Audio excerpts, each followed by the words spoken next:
안녕하세요. 김태훈의 현명한 주식투자 방송 시작하겠습니다. 오늘은 한국 타이어의 모회사인 한국앤컴퍼니라는 회사에 대해서 말씀드리겠습니다. 지난번에 한국타이어앤테크놀로지라는 회사를 리뷰하면서 이 조현범 한국타이어 회장이 이 200억 원에 달하는 배임 횡령 혐의를 받고 있다고 말씀드렸는데요.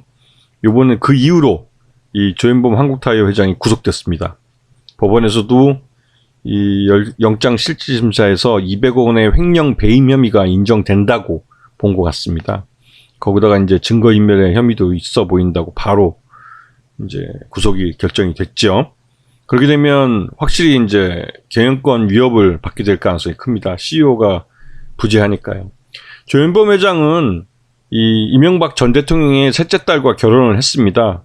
그리고 이미 이전에 2020년에 배임 수재 횡령 등의 혐의로 징역 3년에 집행유예 4년을 받은 상황이죠.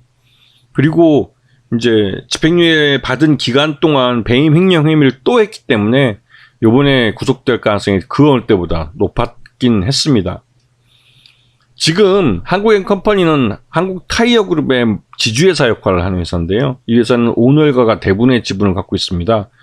경영권 경쟁을 벌였던 조현범 사장과 조현식 부회장, 그 다음에 조이원, 그 누이죠. 다 합치면 이 조씨 일가가 약 72%의 지분을 갖고 있습니다. 이를 통해서 한국 타이어 그룹을 이제 지배하는 구조를 갖고 있죠. 그 주력 회사인 한국 타이어하고 그다음에 그 알짜배기 회사인 한국 아트라스 BX라는 배터리 업체, 한국 네트워크나 한국 카인라이프 같은 회사들, 뭐 그 조그만 회사들이니까요. 이제 보유하고 있고, 결국은 한국 타이어 앤 테크놀로지는 한국 타이어를 지배하기 위해서 한국앤컴퍼니라는 지주회사를 만든 겁니다. 그래서 이 회사 지분은 저 형제들끼리 재산 싸움을 했기 때문에 뭐 같은 지분을 보기는 좀 어렵기는 하겠지만, 그래도 그 조씨 집안 일가가 약 72%를 갖고 있어서 안정적인 지분을 갖고 있는 회사로 유명합니다. 그런데 작년 실적을 보게 되면 한국앤컴퍼니가 분기 실적으로는 적자로 돌아섰고, 연간 누적으로는 약 20% 정도, 전년 동기 대비해서 20% 정도 줄어든 모습을 보이고 있습니다. 그래서 이게 좀 그 실적이 둔화되고 있는 것이 아닌가라는 우려가 좀 있긴 있죠. 이런 상황에서 이번에 한국타이어 대전 공장에서 대형 화재가 발생한 겁니다. 1공장, 2공장 그 중간 사이에서 불이 나서 양쪽 공장으로 불이 번지는 바람에 이 말 그대로 공장이 전소돼 버렸죠. 전소. 그래서 이제 화재 피해가 좀 큰 편입니다. 이번엔.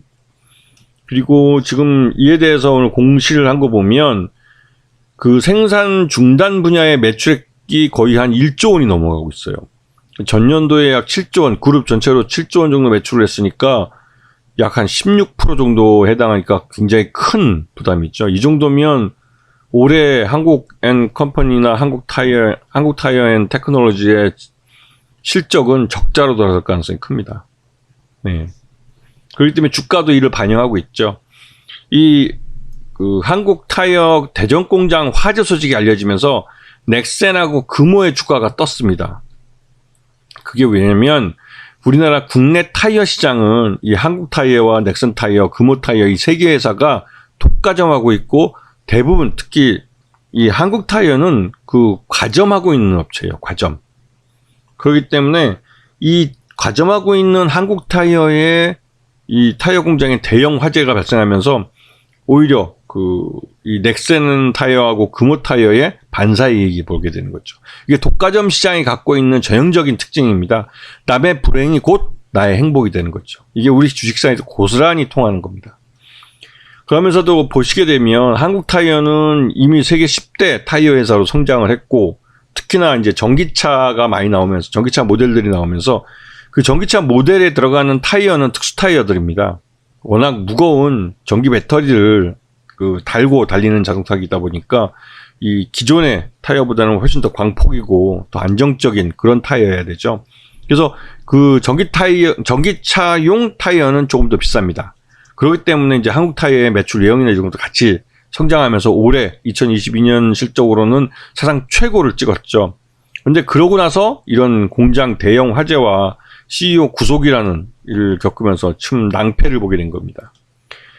지금 한국앤컴퍼니의 지난해 그 실적 기준으로 봤을 때 적정 주가는 8,400원이지만 최대주 지분이 약 72%나 되기 때문에 실질 유통 가능한 주식수는 28%밖에 안 됩니다. 그렇기 때문에 이 조금만 시장에서 매수하면 그냥 품절주가 돼버리죠. 그렇기 때문에 한국앤컴퍼니 같은 경우는 주가가 적정 주가보다 더 고평가되는 그런 혜택을 누리고 있는 겁니다. 유통 주식이 적기 때문에 주가가 뭐 적정 주가로 움직이지도 않고 더 할증돼서 거래되고 있는 거죠.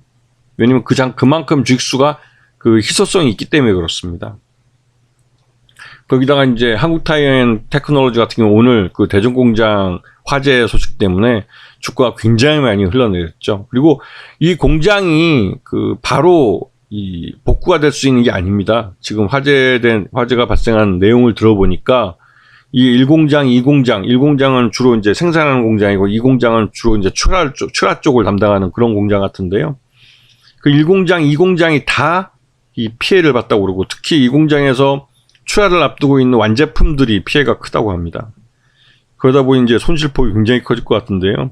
이게 또 한국타이어 전체적으로 실적이 나빠질 것 같아서 이 실적을 좀 돌려놓기가 쉽지는 않아 보여요. 그래서 이제 이 한국타이어앤테크놀로지나 그러니까 한국앤컴퍼니 모두 두 회사 다 장기적으로 흘러내릴 가능성이 커 보입니다. 왜냐면 이게 매출의 거의 한 17% 정도가 날아가 버린 그런 꼴이기 때문에 이거를 메꾸는데 최소한 6개월, 반년 이상은 걸릴 것 같다는 생각이 들어서 이런 것 때문에도 이 두 회사 다 실적이 나빠질 게 예상이 뻔히 되기 때문에 주가 급락이 나타날 가능성이 크죠. 그렇게 되면 오히려 급락으로 인해서 이 매출 손실보다 더 기업 가치가 떨어지는 그런 사례가 발생할 수 있고 그런 연휴에야 서서히 주가가 회복될 수도 있을 겁니다.